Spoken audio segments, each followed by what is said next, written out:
रखकर जला दी है। व्यापार होगा, व्यवसाय होगा या फिर घर में रखा हुआ धन होगा, 15 दिन के लिए वो छिन्न होगा, वो जाएगा। पैसा टिकने वाला नहीं 15 दिन तक, चाहे कुछ भी कर लो। नमस्कार भक्तों, हर हर महादेव। आज की इस वीडियो में हम पंडित प्रदीप जी मिश्रा द्वारा जानेंगे कि दिया जलाते समय कौन सी गलती नहीं करनी चाहिए जिससे हमारे घर से माता लक्ष्मी, कहने का मतलब है कि धन दौलत जाने लगता है। देखिए, वैसे तो दिया अक्सर इस्तेमाल किया जाता है, पूजा पाठ में हर जगह जलाया जाता है क्योंकि दिया जलाने के काफ़ी लाभ मिलते हैं। लेकिन कई बार क्या होता है कि अनजाने में, जानकारी के अभाव में हम लोग सामान्यतः कुछ ऐसी गलतियां करते हैं जिसका कहने का मतलब है कि हमें नुकसान होने लगता है और हमें पता ही नहीं चलता है कि आखिर हम ऐसी कौन सी गलती कर रहे हैं। तो आज की इस वीडियो में पंडित प्रदीप जी मिश्रा दिया जलाने से लेकर काफ़ी महत्वपूर्ण बात बता रहे हैं, काफ़ी सामान्य गलती के बारे में बता रहे हैं जो हमें से बहुत लोग करते हैं, जिसके कारण क्या होता है कि हमारे घर से लक्ष्मी चली जाती है, लक्ष्मी रुष्ट हो जाती हैं। कहने का मतलब है कि हमारे घर से धन दौलत कम होने लगता है। आज की इस वीडियो में पंडित प्रदीप जी मिश्रा ने बताया है कि हमें वो कौन सी गलती है जिसे नहीं करनी चाहिए, क्योंकि वो करने से हमें, जैसा कि मैंने बताया, हमारे घर से लक्ष्मी चली जाती है। जो भी हम काम करते हैं उससे हम घाटे में जाते हैं। कहने का मतलब है कि किसी भी काम का लाभ हमें नहीं मिल पाता है। तो इसीलिए आज की इस कथा में पंडित प्रदीप जी मिश्रा द्वारा बताए गए दिए से जुड़े बताए गए बात को आप ध्यान से सुने। इस वीडियो के मध्य में बीच में पंडित प्रदीप जी मिश्रा ने वह बात बताई है, इसलिए आज की इस वीडियो को पूरा देखें तभी आप अच्छे से समझ पाएंगे। तो चलिए सुनते हैं उन्हीं के मुख से आज की यह कथा और जानते हैं वो कौन सी गलती है जिसे हमें नहीं करना चाहिए। नेत्र खोल कर बोले, क्या क्या चाहिए बोलो। देखिए संबोधन, गरुण घंटी क्यों बजाई जाती है, मंदिर में घंटी क्यों बजाई जाती है, घंटाल क्यों बजाया जाता है, ताली क्यों बजाई जाती है मंदिर के अंदर, कारण क्या है। शंकर के मंदिर में घंटी क्यों बजाई जाती है, शंकर के मंदिर में उस घंटी को क्यों बजाया जाता है, ताली का नाद क्यों करा जाता है, शिव मंदिर में किस लिए करा जाता है। तो लिंग पुराण कहती है कि मंदिर के अंदर या घर के अंदर आप गरुण घंटी जब बजाते हो, घंटी का नाद जब करते हो, तो शिव महापुराण की कथा और लिंग पुराण की कथा, विष्णु पुराण की कथा कहती है मात्र घंटी का नाद कर देने से जितने भूमि पर तीर्थ हैं, जितने साधक साधना कर रहे होते हैं, जितने तपी तप कर रहे होते हैं, जितनी पवित्र नारी स्त्री पतिव्रता धर्म का पालन कर रही होती है, जितने दान पुण्य स्मरण हो रहे होते हैं, उस समय पर जिस समय तुमने घंटी बजाई है उस पल वो सारे पुण्य घंटी का नाद करते से तुम्हारे खाते में आ जाते हैं, मात्र घंटी का नाद कर देने। शंकर जी के मंदिर में जाकर ताली का नाद किया जाता है। ताली का नाद शिव मंदिर में क्यों बजाई जाती है, उसका कारण उस मंदिर में जितने बैठे होंगे, जो भजन कर रहा, तप कर रहा, साधना कर रहा, अभिषेक कर रहा, पूजन कर रहा, 3 बार ताली बजाने से उनका सारा का पुण्य हमारे खाते में 1 सेकंड में आ गया। और हमें लगता है हम शंकर को रिझा रहे हैं, शंकर को रिझाया, शिव ने तुरंत दे दिया। घर में गरुण घंटी का नाद करना, इसलिए बच्चों को खेलने के लिए घंटी नहीं दी जाती। गरुण घंटी कोई खेलने के लिए नहीं देता, खिलौने दे देंगे, दूसरा सामान दे देंगे, पर गरुण घंटी नहीं देंगे। क्यों नहीं देते, क्योंकि गरुण घंटी का जब नाद करा जाता है तो सबका पुण्य हमारे खाते में आ जाता है। कोई साधारण घंटी बजाना पूजन के समय पर, स्मरण के समय पर, भजन के, इसलिए घंटी भी हर कभी नहीं बजाई जाती, समय समय पर। और आपसे भी निवेदन है, मंदिर में भी जाओ ना तो घंटी का नाद करो तो बड़े प्रेम से करो। ऐसा नहीं कि तुम लेट बजाए जाओ बजाए जाओ बजाए जाओ, ऐसा ही नहीं कि लटकी है तो बजाए जाओ। क्या मतलब, वो घंटी को बजाने के लिए आएगी? नहीं, उसका एक समय, उसका एक संबोधन, उसका एक आनंद। कई मंदिरों में मंदिर का पट बंद हो जाता है, दरवाजा बंद हो जाता है, तो भी लोग घंटी बजा देते हैं। दोष,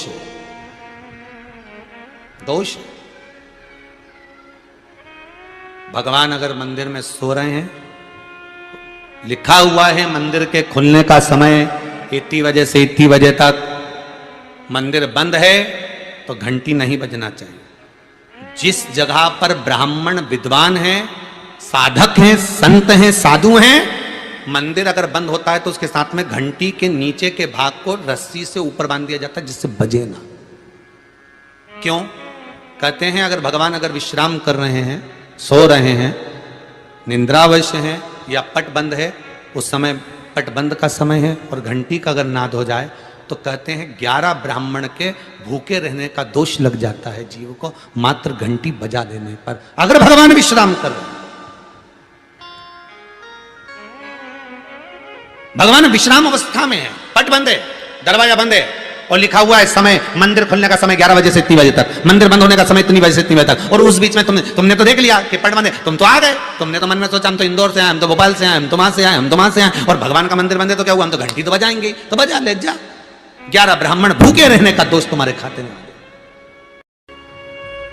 कितना सुंदर कहा है। शंकर भगवान को बेलपत्र चढ़ी हुई वापिस चढ़ सकती है, पर किसी भी देवता पर कोई फूल पुष्प आपने चढ़ाया, कोई पुष्प आपने चढ़ाया, ठंड का समय है या बारिश का समय है, पुष्प जो चढ़ाया हो सकता है कि मुरझाया नहीं हो।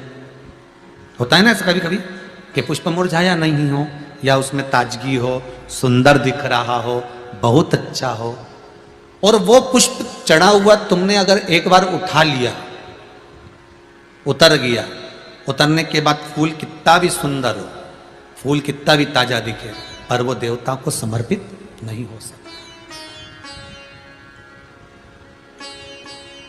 भले उसमें सुंदरता है।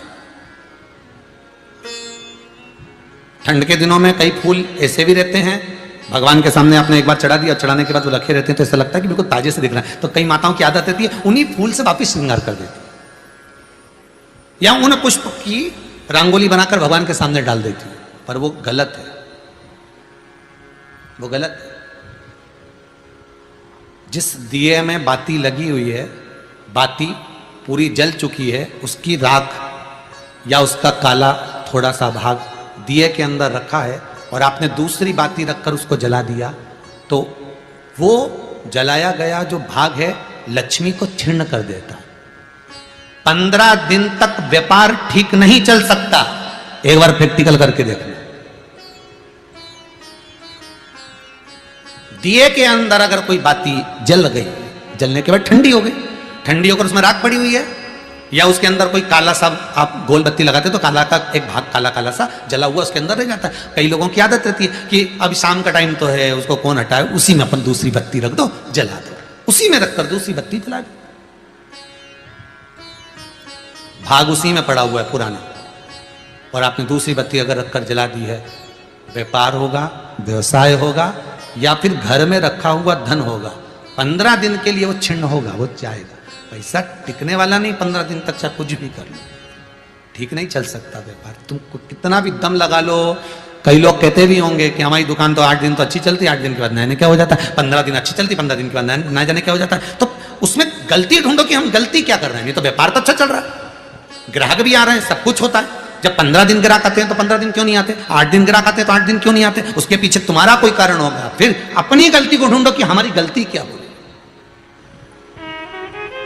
तो उसमें आपको वर्णन किया था कि भगवान की बेलपत्री, भगवान का प्रसाद अगर पलंग पर रखा है तो दोषपूर्ण है।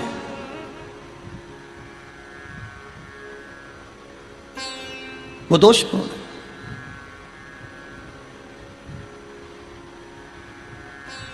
अब बाबा ने पूछ लिया, इंद्र मैंने माला आपको दी थी, वो माला कहां है। इंद्र कहते हैं मैंने तो एरावत को दे दी थी। एरावत से पूछा वो कहां है, मैंने तो अपनी मस्ती में फेंक दी, पांव के नीचे आ रही है। मैं तुझे श्राप देता हूं इंद्र, तो तेरी सत्ता के विमुख होगा।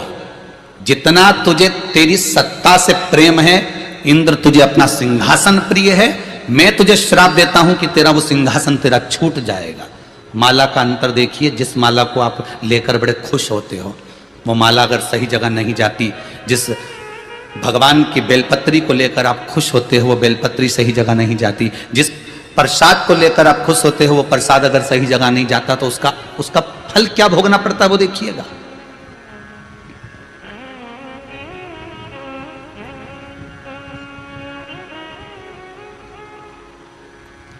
एक कथा आपको सुनाते हैं, वो कथा नहीं है, हमारे जीवन का प्रत्यक्ष उदाहरण है। प्रत्यक्ष उदाहरण।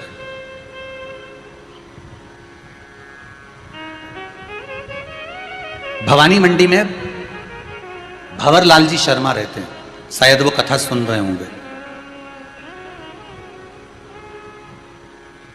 वो कथा सुन रहे होंगे, मुझे विश्वास है। उनका नियम था हर महीने वो गोवर्धन नाथ जी की परिक्रमा करने जाते थे, और हमारा भी नियम था, हम गोवर्धन नाथ जी की परिक्रमा हर महीने करने जाते थे। कई बार ऐसा योग बन जाता था कि वो परिक्रमा पे, हमारी कोई पहचान नहीं है, हमारी कोई जान नहीं है, ये भंवरलाल जी का नाम हमको तो बाद में मालूम पड़ा कि ये भवानी मंडी के रहने वाले, वो भी पूछा उनसे, वो भी रो रहे थे तब पूछा गया। ये हकीकत की कथा, ये कोई कथा किसी पुस्तक से नहीं है, ये प्रमाणिक था। और उनका नियम था, गोवर्धन नाथ जी की परिक्रमा करते, लगाते भगवान को, शाम के समय पर वो बाबा को राजभोग धराते, गिरिराज दादा। खूब भगवान की सत्ता थी, खूब वैभव था, खूब पैसा था। जितनी बार आते वो आधा पीपा का, एक पीपा का, आधी बोरी का, एक बोरी का, वहां बोरी से राजभोग होता है गिरिराज जी में, तो वो भोग लगा देते, ठोर, मोहन थाल, लड्डू सब करते। अब धीरे धीरे बहुत उनका वैभव, बहुत पैसा था भंवरलाल जी के यहाँ, काम भी अच्छा था उनका, शायद पत्थर वत्थर का कोई काम था तो अच्छा। 6 महीना 8 महीना लगातार परिक्रमा उन्हें हर महीने करी, हम भी जाते रहे परिक्रमा, हमने भी घनी करी।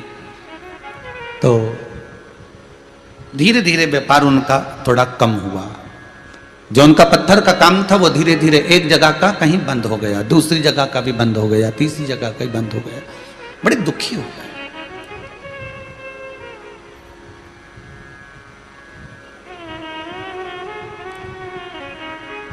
पूंछरी के लोटे के पहले मुकुट शिला आती है, उस मुकुट शिला पर हम बैठे हुए थे और ये भैया निकल कर जा रहे थे, और आज ये दोनों पति पत्नी की आंख में आंसू भरे हुए थे परिक्रमा करते करते। अब मुख से निकल गया, भैया आप कौन हो, क्यों रो रहे हो, और वो भी गिरिराज दादा की शरण में रो रहे।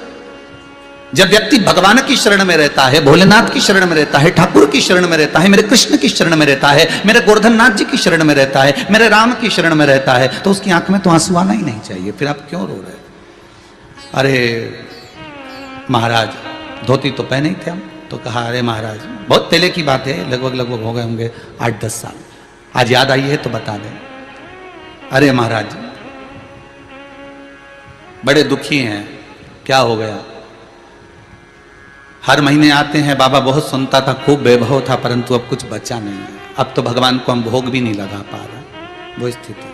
फिर भी हम लगाते तो हैं, थोड़ा बहुत जो बन जाता। हमने कहा कुछ नहीं, गिरिराज बाबा से विनती करो, ऐसी दशा क्यों लाकर छोड़ दी, दुख दिया है आपने तो सुख भी तो आप दोगे, आप विनती करो बाबा से कि ऐसा समय क्यों लाए हो, ये समय आखिर किस लिए आया। महाराज विनती तो हम हर बार आते हैं, हर बार करके जाते हैं, पहले परिवार समेत आते थे, अब तो दोनों